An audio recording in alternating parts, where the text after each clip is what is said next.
Welcome to Creepy Horror Stories. Tonight, we present a chilling tale called The Wooden Twin. Make yourself comfortable and enjoy the story.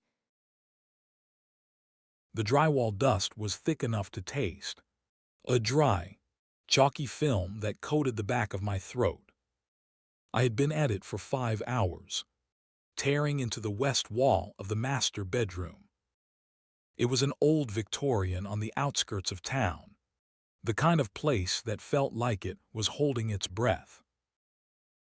With the holidays just a couple of weeks away, I wanted the renovation done, but the house had other plans. Behind a rotted cedar stud, about 3 feet off the floor, my crowbar hit something that did not feel like stone or wood. It was a hollow space, a deliberate pocket hidden from the world. Inside, wrapped in a tattered, oil-stained cloth, sat a heavy bundle. I pulled it out, and the fabric crumbled in my hands, revealing a wooden figurine and a small, rusted carving tool. The figure was roughly 6 inches tall, a crude, faceless shape of a man, carved from a dark wood I could not identify. The tool was an antique chisel with a bone handle, its blade still unnervingly sharp. I took the items to my workbench in the garage. The lighting was better there, under the hum of the fluorescent strips. The wood of the figure felt strained, not dry and brittle like the house, but dense and somehow supple. I picked up the chisel, intending to just clean a bit of the rough burr off the figurine's shoulder. As soon as the metal touched the grain, the wood parted. It did not chip or splinter. It felt like slicing through a piece of expensive upholstery or a thick slab of leather. It was too easy, too smooth. I made a few more shallow cuts, shaping the curve of the neck, and then set it down. I figured it was just some old folk art project left behind by a previous tenant.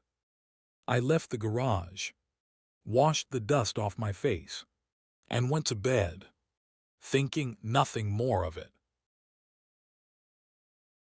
At 3:14 a.m., I bolted upright. My left forearm was screaming. It was not a dull ache. It was a white-hot, focused searing that made my vision blur.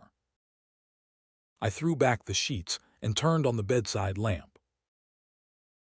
There, right on the meat of my arm, was a clean, 2-inch incision.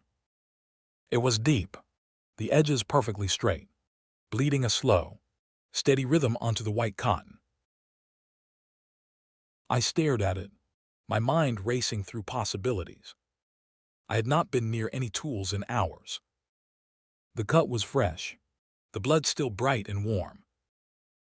I stumbled to the bathroom to grab a bandage, but the moment I saw the shape of the wound, my stomach turned. It was the exact length and depth of the cut I had made on the wooden shoulder of that figurine. I ran to the garage, my heart hammering against my ribs. I grabbed the chisel with trembling fingers and pressed the blade into the wooden chest of the figure, mimicking the motion I had made earlier but on a different spot. As the blade sank into the wood, the agony in my arm vanished. The bleeding stopped instantly. I pulled back my sleeve to find only a thin, silver scar where the deep gash had been seconds before. I stood there in the cold garage, looking at the faceless block of wood. I realized then that I was not just carving a toy. There was a clock ticking in the silence of the room. I felt an intuitive, sickening pressure in the back of my mind, a realization that I had 24 hours to make the next move. The figure was not finished, and if I did not keep carving, it would continue to finish me instead. Every day leading up to New Year's, this thing demanded progress. It demanded detail. By the third day, the wood stopped feeling like wood. When I picked up the figurine to begin the morning's mandatory work, my fingers recoiled. It was warm, not the ambient warmth of a heated room, but a stubborn, internal heat of about 98 degrees. The dark grain had faded into a pale, sallow tan. As I pressed the chisel into the torso, the surface gave way with a slight, damp resistance. It felt like pressing a thumb into a piece of raw poultry. There was no sawdust anymore, only a thin, clear fluid seeped from the cuts, wetting my palms. I moved the blade to the head of the figure, my hands shaking so hard I had to brace my elbows against the workbench. With every sliver of material I removed, the features became more defined. I was not just carving a face, I was uncovering one. A sharp, narrow nose appeared, then the heavy brow. By the time I finished the jawline, I dropped the chisel. I was not looking at a folk art doll anymore. I was looking at a miniature version of my own face, down to the slight asymmetry of my chin and the scar above my left eyebrow. It stared back at me with blank, unfinished eyes, a silent wooden twin demanding to be let out of its husk. Panic took over. I grabbed the figurine and the cloth and ran to the backyard. I had an old barrel I used for burning scrap wood and trash. I doused the figure in lighter fluid and tossed a match. The flames roared up, bright and orange against the gray winter sky. I stayed there for a long time, watching the wood blacken and curl, feeling a sense of relief wash over me.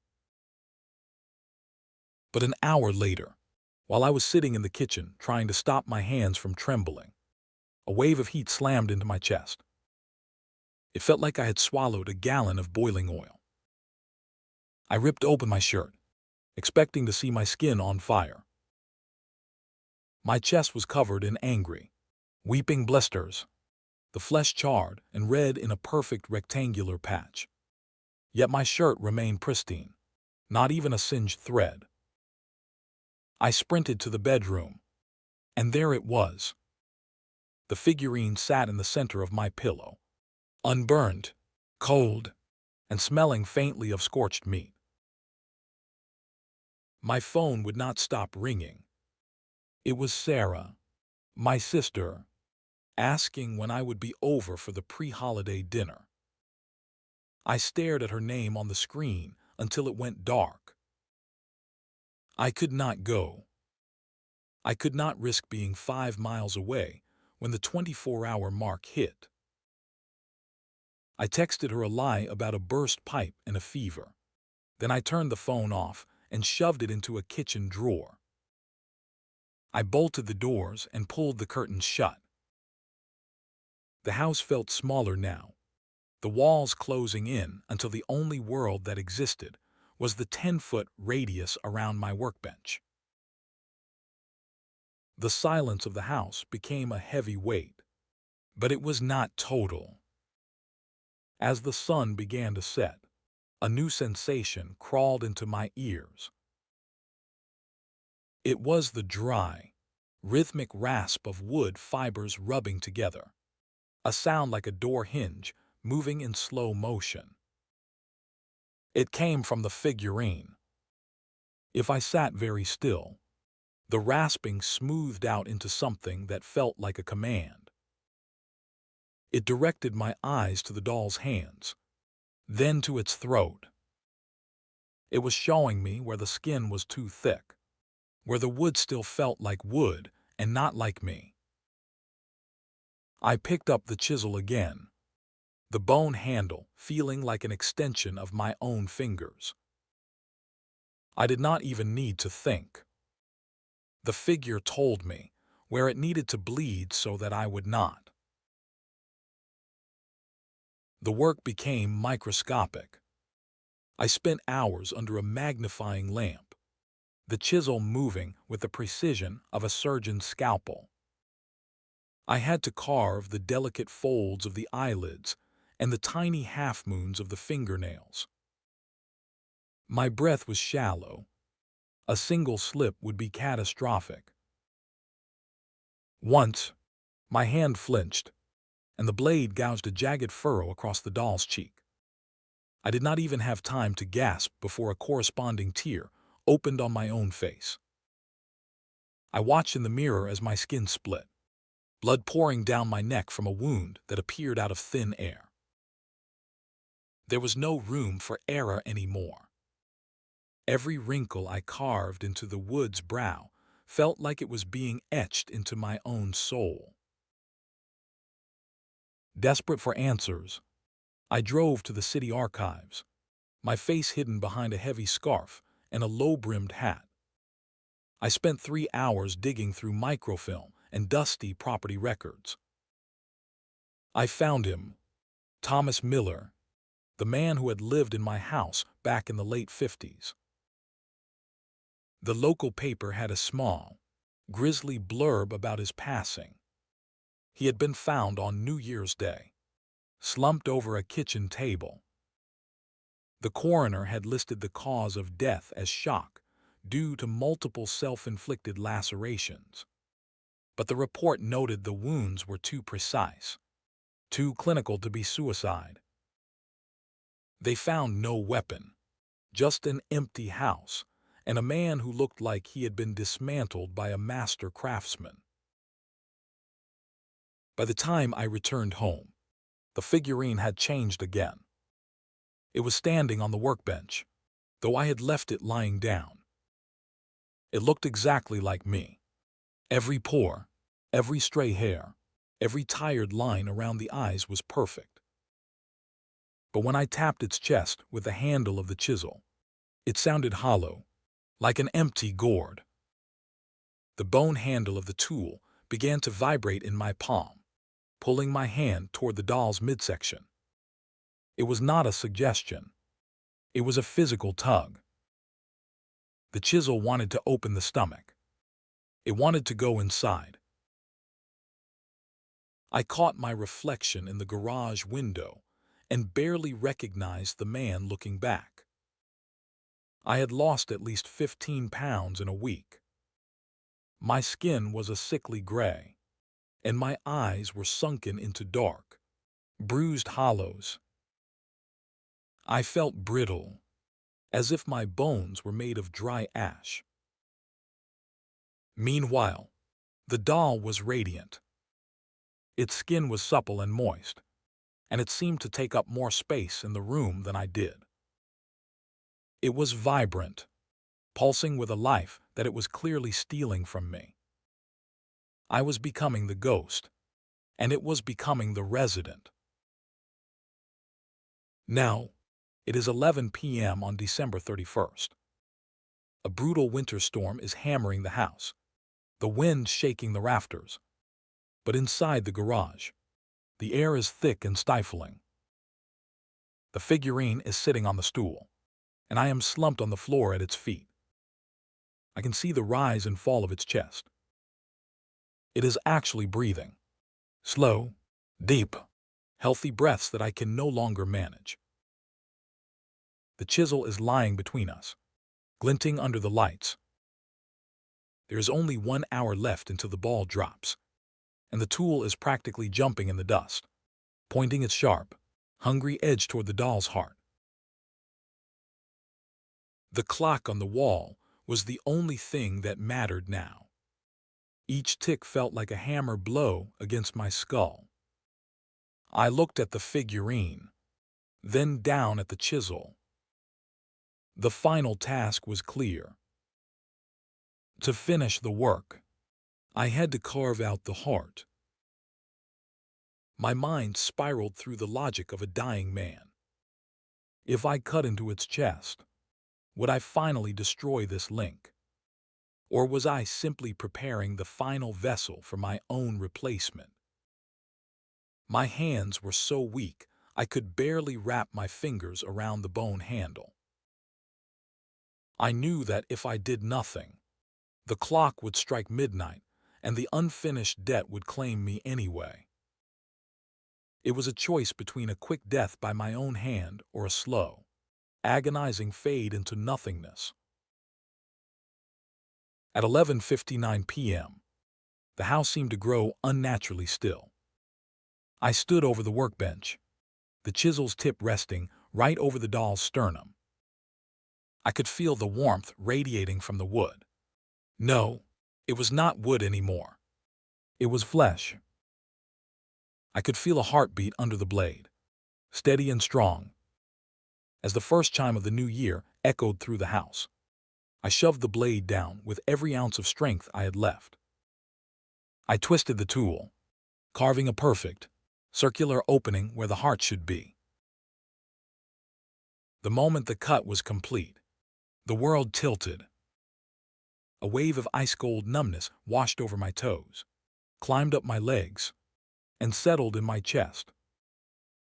I tried to scream, but my jaw was locked tight. My vision did not go black. It narrowed, hardening into a fixed, unchanging perspective.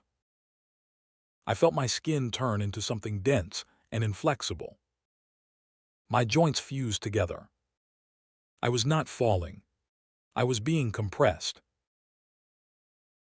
I watched, unable to even blink, as the body standing over the workbench began to move. But I was not the one moving it. I was looking at myself from 6 inches off the table.